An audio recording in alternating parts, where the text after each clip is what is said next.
right? Are we all ready? Yeah. I think we are. Great. I was worried I was going to sneeze on go, but I seem to have held it in. I mean, it's going to become in the podcast now. All right. Indiana Hello, everyone. Jones and the Raiders of the Lost Ark. Welcome to episode 2 of Quad-Trilogy. If we're doing that, does it mean that I can call The Godfather Part 1? No, Ethan, don't do this to me. God, right, so, yep, this is the second episode of the podcast where we just pick a good film and talk about it. there's no format. It's this one. Unlike the first episode, we've all seen it as of now. We all watched it separately, not together, so it's a little bit different to the first one. But yeah, I think we'd all seen this before. I don't know if Tony had. I hadn't seen it, no. We're not doing the one Indiana Jones film I've seen, sadly. Oh, can we do it if Indiana Jones wins? That's like depending on which trilogy wins. Oh, we, that's a good point. Do the next thing. So for like the Lord of the Rings, we do the Hobbit. We do Kingdom of the Crystal Skull. For the spaghetti westerns, we do a John Wayne film afterwards. That's the. What do we do with The Godfather? Do we do the Goodfellas? Godfather games, No, we did Godfather Part 4, come on, The Goodfellas. Resurrection. Or the All right, Benzene you have to write it. Okay. Okay. So, Raiders of the Lost Ark.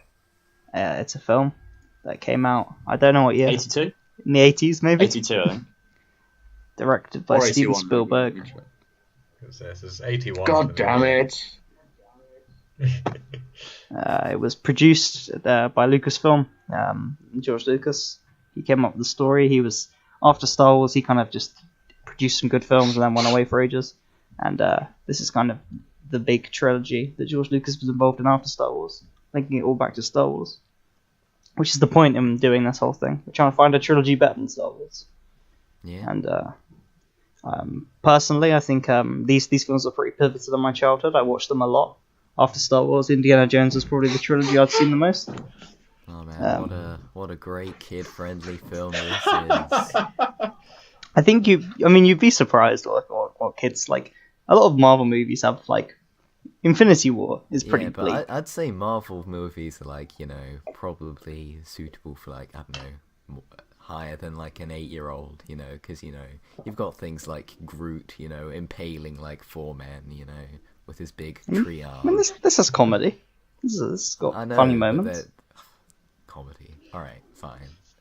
I mean, like, one of the almost early comedy moments is arguably when, like, the person who betrays him and is then, like, stuck in the trap sort of bit. That's kind of like the brutal comedy they get. But no, this just seems to feel like, I don't know, it was kind of part of your childhood was being slightly freaked out by a lot of the things that were in this. That's what it builds was. character. Yeah. Yeah, for me watching this back, I was like, that bit haunted me as a child, and so did that one. And like when I talked to people about it as well, they were like, yes, yeah, same here. No, for me it was this bit that really got me, and it's just like,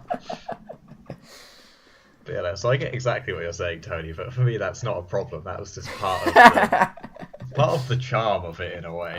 I mean, it is PG. I'll give it that. I mean, it probably is more of a 12 than a PG. But if we're being honest, but I don't think it's that traumatizing having watched it as a child and liked it. I think as a kid I always gravitated towards the third one more because that's definitely more explicitly a comedy than this.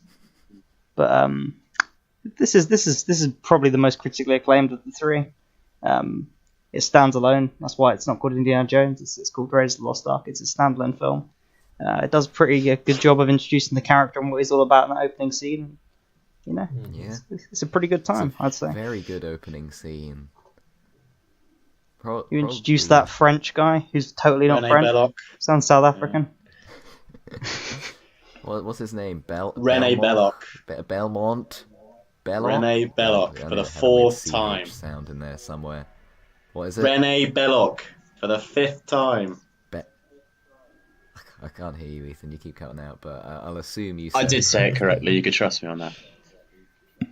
Okay, good. Ethan's the expert in all the character names in Indiana Jones due to Lego Indiana Salah, Jones. and then the Last Crusade, you could play as Salah in brackets Fez. Yes. Oh man, Salah's a great character. I'm glad that John Rhys Davis is popping up in at least 2 of these trilogies. That's it, John Rhys Davis. That's his name. It's just there's just something about his voice that is so. He's just an immediately likable character. Just basically for his voice alone, and just almost how genuinely a friend he feels. His voice. I love the fact that Indy just has friends in all these different continents. Like wherever he drops, he just immediately has like a group of people that he's like. I mean, he's a likable guy. You can't fully trust them as well. There's that one student that just has "love you" written on her eyelids, which is never addressed again. Oh, that just reminds me of Peep Show when I saw that. I mean that's just there to go. Yeah, in case you didn't know, Harrison Ford. He's Yeah, I like that joke that pretty much all of his students are just like people who are attracted to him. That's like a nice throwaway joke. Yeah, there's that one guy who awkwardly puts the apple on the table. I think Claim to fame is the school, the exterior and the interior. That's where my mum went to school. Ooh. That's like the one thing that she will always bring up. I think it is interesting though that when he is a professor, they show him like almost putting on like a Clark Kent style of like hiding his persona, his power level. It's like Indiana Jones, but when he's just Professor Jones, you know. Yeah. I also like how the glasses is. Yeah. I think they can tell though. They know that he just goes on these crazy trips. That's what I think the I love you, no, just love you on the eyes shows. It's just these people know that he's fooling no one. Yeah. It kind of gives him like a credibility though. Like he's doing these for like a noble pursuit. Yeah. He's not just a massive imperialist like stealing treasure for himself. He's doing it for like the service of academia. He's also doing it to stop the Nazis, Harry. True. That's not a good cause. Oh yeah, that's always valid. That's At least one German was fighting the Nazis. I just wish the Nazis had been portrayed as the good guys in this film. I'm so sick of that. Man. In contrast to another thing we're doing, it's nice to have a fun film where some Nazis get killed.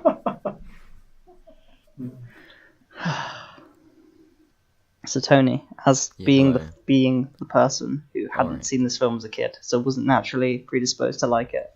Yeah. What are your thoughts? So going into this, I watched it either a day or a 2 ago. I wasn't super in like a film mood, so I think it had some a rough challenge ahead of it. So, you know, I did watch it in like, you know, took a break every now and then. But I have to say, this film definitely convinced me that this Steven Spielberg guy is pretty good at making films. It's because, you know, after Ready Player One, I thought, man, this guy's got some talent. And then, you know, seeing this, I'm like, man, he's really stepping up on his A game. Because, you know, first impressions of this film, I was, preconception of this film, I was like, has Indiana Jones really permeated popular culture as much as, say, you know, Star Wars has, or, you know, the other films like Godfather, you know, renowned as like literally the best film ever made, you know. And I guess we're also doing the Spaghetti Western trilogy, and that's there too. But you know, sorry, but no, I went in and I was like, oh no, there's immediately, you know, loads of iconic things, pretty much entirely in that opening scene, the first like 15 minutes, you know. He goes in, he gets the sand, you know, swaps out the weight thing, runs from a boulder or whatever, uses his whip, and yeah, I think just technically the way scenes are paced and cut together to be just really great action scenes, and then to have a scene that's like a bit more about explaining the plot, and then cutting back to an action scene in just a really good, you know, lockstep rhythm that, you know, carries the story pretty solidly throughout, is really good. Like yeah, it's just really good in that it keeps a great sense of energy up. But I think you know, it shows that it is older. I think it has, you know, a bit more of a like compared to, you know, super modern films that are like, you know, taking 2 levels of cuts, right? It has, you know, the opposite of that. It has a bit of more of a slower pace at times, which I think is good in this. You know, I think it uses it well. You know, there's just that bit where he's just on a plane, you know, and he's just like turns down some cocktails, and I don't know. I think you know, it balances the momentum of the film. God, what a meme word! Can't even use it without laughing. It balances that momentum really well, and if I had to, you know, off the bat criticize something, I think it stood out to me that the ending felt a little weak. Like, just the whole, like, oh man, it is always a great pace of like, oh man, how's he getting out of this situation?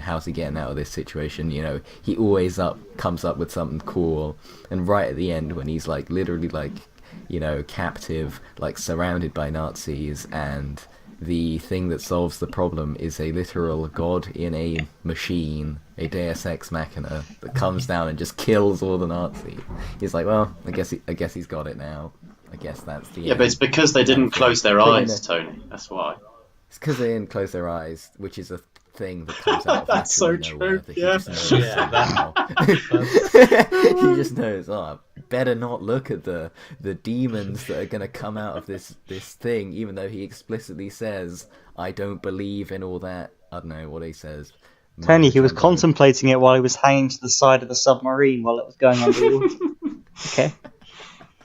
Don't doubt the man. Yeah, you know, he always, you know, I'll say like the first, like, I don't know, 8/9 of the film. That's a non-reducible fraction, by the way. It can't become a meme.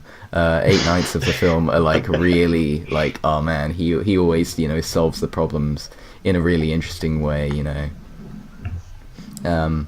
Yeah, I think it left a really strong impression on me, and I do think, you know, it's the kind of film that would be like, yeah, I'd go back to this, I'd watch it again, you know, it'll be, you know, just as fun the second time as it was the first, just as fun the 10th time, you know.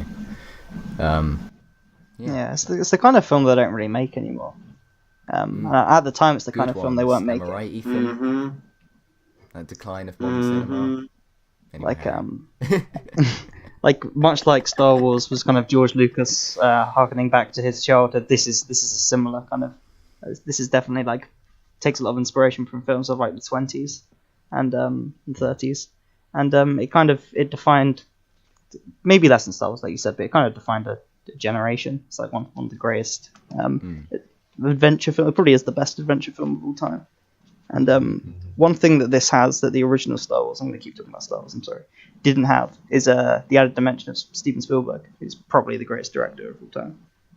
And like the way he kind of the way he gives it the whole thing a sense of realism, you know, like every action scene, you feel every blow. Like he really manages to get across that Indy's just like this regular guy, up against kind of like these huge odds, and you know, I don't really have any regular guy up against impossible odds, but he wins every time, which is great, you know. It's never like complete bullshit. Riding a horse into a convoy. Yeah, I don't know, like the chase scene where it's him just taking on the armed truck, and you know, it's all him like clambering around it. I don't think it feels like unrealistic. I don't think I would say he's so powerful it's almost like a superhero film. I wouldn't say that. Because you've got one of my favourite moments is just the big muscle boy German mechanic. I believe is his name. Who just like have a bit where Indiana is just like, oh yeah, no, I'm a good fighter, I'll win this, and then just like gets hit in the face, and it's just like, oh shit, I can't win this fight. I just kind of like that a little bit.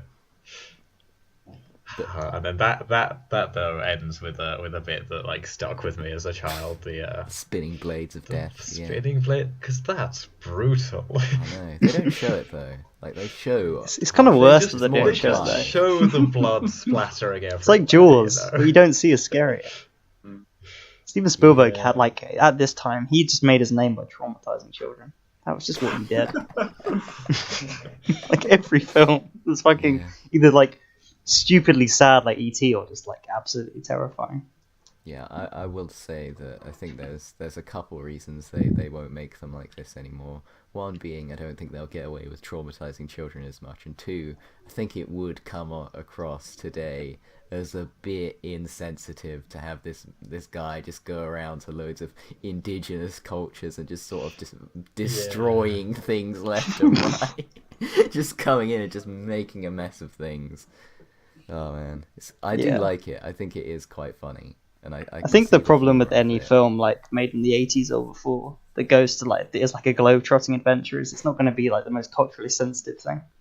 You know, they probably didn't have many Egyptian consultants on the film. Yeah, I don't even think it does that many things that I would, in my opinion, I like. The second one's I was just about to say you should see Temple of Doom because that's like borderline racist. Yeah. Some of the stuff that happens in that film. Yeah, all right, fair enough. It might get worse, but I don't think it does too many bad things, and I think it is interesting that it at least shows you the surface level of each of these. Like, oh man, isn't Egypt cool? Isn't random jungle cool? Isn't Nepal cool? I'm like, yeah, they are cool. They could they're basically Star Wars planets, since Star Wars planets are just real places, apart from that one. God, I think I mentioned the humor. This film's got the best joke, one of the best jokes, with the sword wielding guy who fights in the street. Just an all-time classic.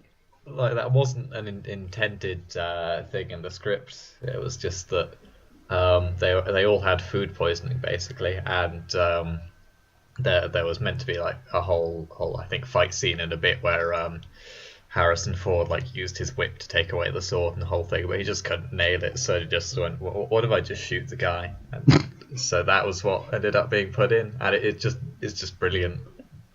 Yeah. And there's... Anyway, that's the one piece of trivia I know about the film. That is really cool, though. Eric said, it's a funny film, and I think there's a lot of, I'll call it, action comedy, to steal off a YouTube video. I forgot it now, but the way the sword fights play out, where he just is like dodging them and like Jackie Chan style like dodging them, and then the sword will go and like stab someone else, and it'll be like, oh man, that's really funny, and it's very well done. Yeah, it's definitely impressive from an action standpoint. Do you guys think everything holds up, like the performances? What do you think of Marion? I don't know. Is she better than Willie Scott? Much of a... I mean, yes. 100%. Of actors' performances, but I think it's pretty decent. Harrison Ford is still, Harrison Ford.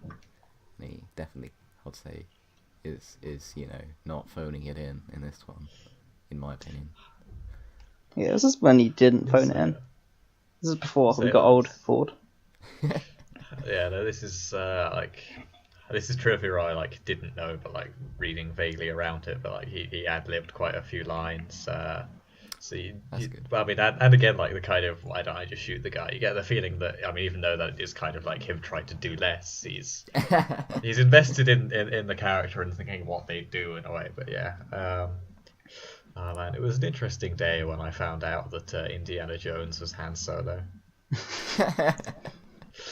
Oh, you should have known. If you played the Lego day Star you Wars saw 2, both of them. you can unlock Indiana Jones. Oh man, I was about to say it was there. I had my Lego Indiana Jones, and I had my Lego Han Solo, and I just swapped over the hair, and there was no difference. That's how you found out. I think actually that was. I was just up to my brother, just hey, they've got very similar faces. I was like, yeah, no, Jonathan, it's the same actor. Oh. Like you're playing with the Lego Darth Vader and you take off the helmet. Oh my god.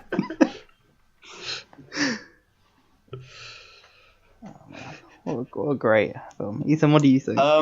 Yeah, similarly to you, it's definitely a childhood favourite. It's the kind of film that I watch plenty of times. It's the sort of film that I'd watch on that, portable DVD player going on holiday along with 2001 and films like that. But I mean, reviewing this film for me is sort of like trying to review Empire Strikes Back. I mean, it's not like a film that has masses of depth, but it's so fun, and that's as much as I can say. Performances are really good. Dialogue's funny. It's witty at times, quite a lot of the time, in fact. And I mean, seeing someone like Harrison Ford in the main role, he suits that character perfectly. You mentioned earlier the beginning of the film, Tony, and every time I watch it, just seeing those names, you got Harrison Ford, George Lucas, Steven Spielberg, and then there's just John Williams. You're like, oh yeah, of course, yeah, and it's the Oh, soundtrack is John like, Williams just steals a song from Star Wars. That was my feeling as well. I was just like listening, or like from the intro, I was like, it's either very Star Wars inspired or it's John Williams. And then it like came up with John Williams. I was like, no. it does He literally uses the he same does love have theme a as sound, I'll say he does have a like a tone that he uses in his orchestral performances, and it works in Star Wars and it works in this, even though it does remind me a lot of Star Wars because that's just what I know it more from. Yeah, music's fantastic, and Yeah, the music's great. and it's, I mean, especially towards the beginning, you've just got iconic scene after iconic scene that's just been cemented in like popular culture and things like that. I was remembering because when you got the boulder thing, it just reminds me of so many other films that have parodied it over the years. Do you remember Chicken Little, the part where they're watching Raiders of the Lost Ark in the cinema, and an actual boulder comes through the cinema and just destroys the screening completely?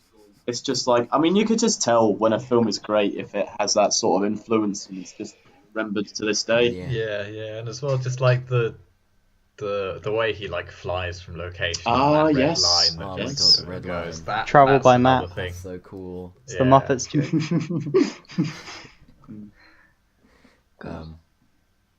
Incredibly iconic. It's good editing technique. It tells the audience where you're going, and in a kind of globe-trotting adventure like this, it really works. God, like obviously this whole thing is like we're doing the trilogies, and this is arguably the strongest of the three films, even though I prefer the third one. But, like, Well, I'm the like jump you. in quality from this to the Temple of Doom is like, oh my god. Well, Temple of What, jump downwards or jump upwards? Jump Temple of downwards. Doom's all right. Oh, Temple no. of Doom just has a couple of really annoying characters, but the story itself's quite good. Harrison Ford still does a good performance. It's just because Willie Scott plays the actress plays a character who's kind of really wimpy and just goes around screaming, and she's completely different to Marion, who's like a much better female character, I think. And Short Round's just annoying in general. Like He has a great introduction, the drinking That's game. true. That's true. Yeah, that is great. But you're right. Marion's a pretty great character, even though she kind of gets sidelined towards the end of the film. No, she's good. She's good. Hang on, what else was I going to say? As well, Harry. I think I also, I think I enjoy watching The Last Crusade more, but I just don't think it's better than Raiders of the Lost Ark. And that's how I work. Yeah, I mean, it's kind of what do you judge a film on? I know it's not as well made. It's the kind of the Return of the Jedi of the three, but I enjoy it a lot. Yeah. Well, surely Return of the Jedi of these three would be Temple of Doom because it's the weakest of all three. It's the weakest, but it's also the most fun. You really think Temple of Doom's the most fun? No, I think Last Crusade's the most fun. Oh, okay. All right, I see. Also, because Last Crusade doesn't exist, is his actual name Indiana in this? Like, is that what like his students refer to him as? What does everyone call him Indy or something? Yeah, people call him Indy. So Yeah, Yeah, but they don't just call him in. No, she says, Marion says Indiana at some point. I'm sure of it. Yeah. Indiana Jones, she says, as he walks into the her bar. I'm pretty sure. And the Raiders of the Lost Ark. God, Yeah. that bar. Indiana was the dog. Ah, you son of a bitch! I was just about to mention that. Indiana was the dog. Oh, I can't wait to see that. Admit it though, right? If Sean Connery was in Raiders of the Lost Ark, it'd be by far your favourite. You know it as well. I wish he was in every film. Yeah. Junior. They even bring Salah back. For Yeah, the Salah with a fez. Can't With a wait, fez. can't wait. Oh, of course. I'm How could so I glad forget? Salah comes back. There's so much good stuff in Egypt. The bit where they poison that monkey. Oh man. Yeah. Just the monkey in general. How everyone just monkey completely is trusts great. this monkey. The bit where the monkey literally salutes Hitler. God. Okay. Yeah. that's you the can't thing teach that a monkey happened to on do that. screen. That was George Lucas's idea. Was actually. And then Steven Spielberg was like, "That's great, it's going in." That might be, I can't remember. I skimmed a few pieces of trivia. Or they did a lot of takes, but either way, very impressive use of monkey. Oh god, I love all the seedy villains in this film as well. Like Ethan will know their Lego names, but you've got the German guy who gets the burnt hand. Yeah, I think that's a really cool plot gimmick. The whole they're trying to find the medallion, and he's got one hand because of his burned hand. That lets him read. And the fact that one side is take her stick that's 6 meters, and then the other one is then take away 10 centimeters. It's just great. Well, it's to honor the god of death or something. I don't know. So, it's specifically to make sure you have both sides of the medallion. That island that they go to at the end of the film, does it exist in real life? Because I know it's on the map by Greece, because they show it when they're going there, but I wonder if the actual island exists. I mean, I know they had to film on location. There's a whole bunch of islands. There's Greece. It's mostly islands, that area. Oh, sorry, I'm just thinking of Age of Mythology.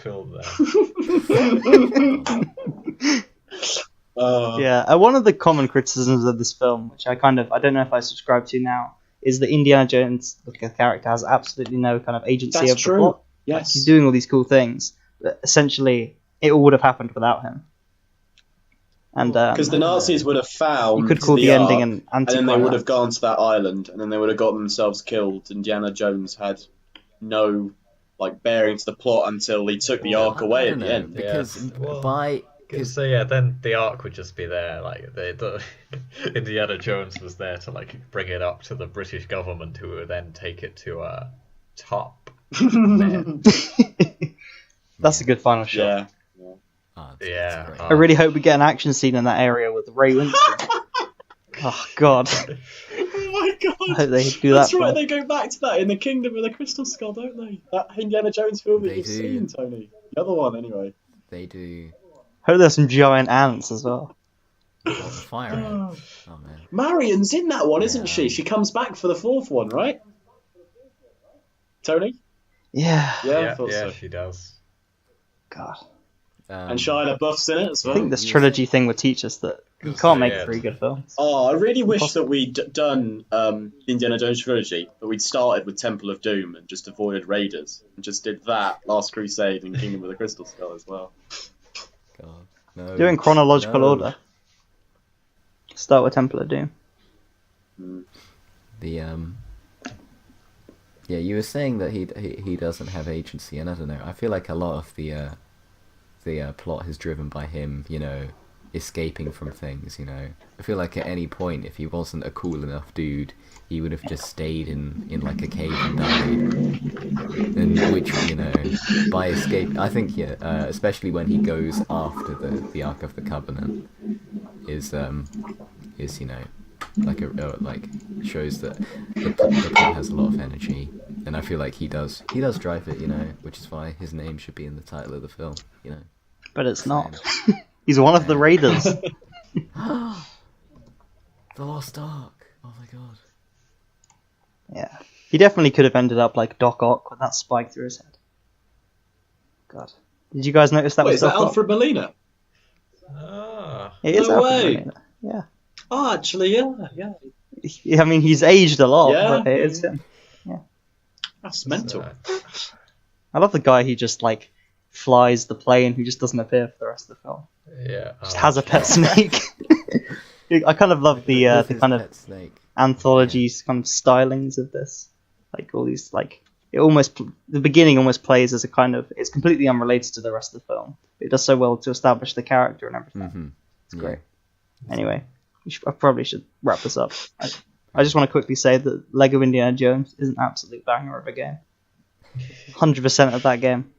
I think Ethan probably 100%. A few times, yeah. So I think I have 100%ed it as well. Jono, yes. You have to have a B in GCSE drama to 100% Lego. I don't think I've 100%ed it as much as Complete Saga, though. I've done that one a fair amount of times. And Lego Indiana Jones 2: The Adventure Continues was a massive I disappointment. don't know. Did you really think it was that bad? I thought it was okay in the end. I just didn't like the kind of the hub world and all that. Yeah, I fair don't know. enough. It didn't work I mean, for the me. thing about that game was that because they redid the first three films as well as Kingdom of the Crystal Skull, they had to change like the narrative a bit sometimes so that it wasn't just the first game all over again. And some ridiculous things happen.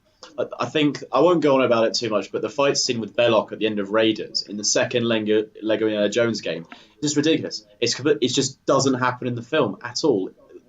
He turns into some like I don't know weird kind of 10-meter high electrical ghost sort of thing. It's just oh god, it's so bad. Yeah, it's not a great game actually. Yeah. So we're gonna slap some numbers on this. Lego Indiana Jones 2: The Adventure Continues is probably a 4 out of 10. We should Nah. do it for I mean, fun. Raiders is a banger. I'm gonna give it a 9 because it's one of those classic films that still holds up today. For me, it's slightly below, but it's on the same kind of playing field as Star Wars. I think it's pretty timeless, and I don't think it will get bad anytime soon. Yeah, I'll quickly agree with that, Harry. I definitely think it is a 9 out of 10, and I honestly feel like it probably would go up. Same with Star Wars: A New Hope, probably if I just watched them more, other than seeing them once, because as we've said, great action, great pacing. I think the set design is great. I think someone said it was shot on location. All the costumes, especially Indiana Jones. That's probably one of the best. What's his name? Harrison Ford character designs I've seen since Blade Runner 2014. that was a tough bar to top. Hat, whip, grey shirt. Yeah, I know, and it's good. It's like, oh man, whips, they're cool. Can't believe more people haven't just stolen like the idea of just having whips. Such a Catwoman, versatile tool. Indiana Jones, the others. From watching, But yeah, so from very watching good. Very enjoyable. Castlevania. Oh yeah, Rick de Belmont. of course. Well, that's a chain, isn't it? Well, in the anime, for like most of it, he uses just a normal whip. There's a bit where he takes out someone's eye using a whip. Nice. It's brutal. Can't be a whip. Anyway, shall I wait? Yeah, what did you give it, Tony? Done your thing, Tony? Did you give it a 9? I agree with you. I give it a 9. Yeah. Woo, Johnny. I agree with all the things that have been said, but I think for me it's a high 8. Can't argue with that. Yeah. It just doesn't have quite enough to push it into like the 9 and 10s for me, but it is great. It's iconic. It's a part of my childhood. Mm-hmm. All right. Ethan. Do you think you'd give it a 9 if you hadn't had as many nightmares, Johnny? That's what this is about. No. I mean, the nightmares are part of the thing that probably make it an 8 rather than maybe a 7. They add part to of it. It's it. part of the good thing. Yeah. It's Fair enough. it's iconic. Do you think that do you think that Harrison Ford ever goes back and like rewatches these films, like Blade Runner and the first Star Wars and stuff like that? I think he likes Blade Runner. I don't know if he likes Star Wars Or Indiana Jones? or Indiana Jones. They probably just annoyed him. I don't know. I think he should be proud of this. The fact that he has been in so many great things. I can't tell with him though, because he's got a really dry sense of humor. Like I can't tell if it's him having fun or if he is just a grumpy old man. Yeah. I think it's probably a bit of both. I think he's a good enough actor for him to put on that persona. And although if I was like the lead role, it would be a bit like, oh man, look at how great I am kind of thing if I like really watched it a lot. But anyway. He's a good performer. I can tell you right now, Harry, there's one film he probably doesn't go back and watch, and that's Witness, because he knows it's not very good. It's a good film. What's the one where he steals the bike? Hollywood Homicide. I was gonna say that. Yeah. Witness is a good film. No, it's not. It's not that. It's not that good at all. Anyway, I'll give it a rating. I'll give it a 9 out of 10 as well. Strong 9 out of 10. It's a very good film. I can't really add much to that at all that I haven't already said, but it's basically just a combination of really fantastic scenes, a great story. It's fun. It's funny. It does a great combination and mix of a bunch of different genres. It has some really horrific moments as well that are quite scary. I remember that in year six I think we once had to choose in film club between Raiders and Back to the Future, and then our teacher said that we couldn't actually watch we couldn't watch Raiders of the Lost Ark because of the face burning scene, so it had to be Back to the Future. She wouldn't let us watch it because of that one scene. Stuff like that, yeah. I mean, that's not a bad film No, either. no, it's a fantastic film. Arguably even better, I'd say so. Anyway, It's Yeah. definitely better. Hey But Ethan, I'm gonna quiz your film knowledge, and also because I assume you'd know. Do you know how well this did, like critically? Like if it won awards and whatnot. I don't know. I think Harry probably My has a assumption better is that idea. it would. I imagine it probably got I nominated think- for stuff, but I don't think it won anything major in '82. What was that? Chariots of Fire was that? it's won 4 Oscars. Oh, did it? Well, but they were for like It main won. things like Best Picture and stuff. Nah, they were for like editing and special effects and music Well, and I'd stuff. say the editing is really good. Yeah. Yeah. I'm kind of Although I don't think Spielberg was very like. I don't think critics liked him particularly. I think they thought he just did kids films. They didn't really take him seriously. That is a for a shame while. because like the tech They do now, skill but in honestly. pacing this film like is like one of the best, and especially the opening 15 minutes in telling you so much about the film without being an exposition scene is as good as any film can be. But I think we should leave it at there, and we could keep going and talking about how great this film is, but I think We should there probably are more wrap it films up. to go, more films to do, 10 more. yes, I had it right. Angry It was Films Chariots of Fire. from Oh, now. I'm so happy. Sorry, I went to go see what Best Picture was that year because I didn't think Raiders would have won, and I was right. So is this where we'll cut it? We'll see you all next time. Does anyone have any final? Yeah, I'd just like to say, next time we're doing The Godfather, if you could not go into it thinking that it is the best film ever made, maybe lower your It does expectations. have that bar. I mean, I went into it thinking that, and I kind of came out thinking, yeah, that is one of the best films ever made. But So Fair I'll do the Ethan strat of I'll compare it to the Godfather. oh god, The could film you just imagine if gets- you come out of gets it a thinking one. like some of the things Ethan's compared it to with are like better than it? Sorry, what did you But, just like, say, hang Harry? on. That's if you come out of seeing The Godfather and think Ethan's holding all these things up to The Godfather, but I prefer those things. I think Asterix War is But better. that's than not that. even true. Like, I rarely compare things to The Godfather. I've done One Flew Over the Cuckoo's Nest and 12 Angry Men, and that's about it. I never really compare things to The I Godfather. mean, it does actually make sense though if you think about it though. To say, all right, if you agreed that it was the best film ever made, then have that be, the 10. That everything is like fractional of Godfather would actually make Oh, that's sense. true. I did do that, W- didn't I? The weird thing is, I don't think anyone here will give it a 10. Yeah. I don't know. Jono I will might. say, He's very unpredictable. Might lose faith in critics if it isn't at least somewhat as good as I think it might be. I mean, it's a crime film, Tony. We know I what just- you like with crime films. Oh, man. No. I just can't wait to watch it with Ethan and just make loads of jokes throughout our entire time watching it, and then when it comes to record, we'll be like, "Oh, it's a mixing masterpiece." I'm looking forward to it. Is that what we're doing next, or are we doing Fellowship? We're doing a Godfather because all the Rings Oh, films. so are we watching that? It's probably Are we about the watching that same. when right? you come back up to Sheffield then? Yeah, we'll